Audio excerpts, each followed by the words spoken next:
شما اگه پدرتون بر روز پدر میخواستیم بر پدرتون یه چیز بگید چی میگید؟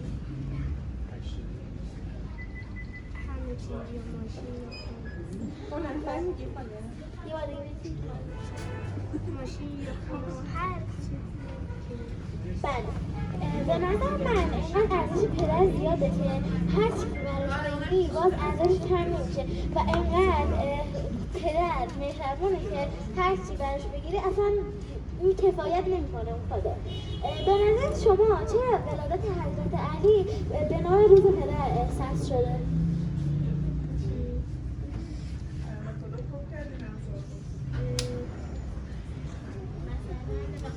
امام اول چون پدر همه امیر عباس چون امیر المومنین امام علی امام اول ما پدرمون شیعیانه.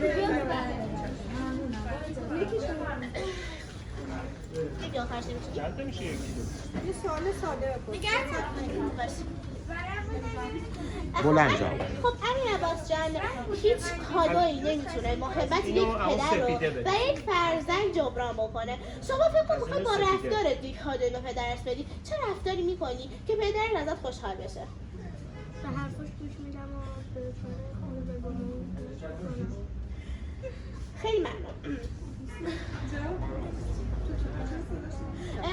فکر کن که امروز روز پدره و میخوای روز پدر رو به پدر تبریک بگی.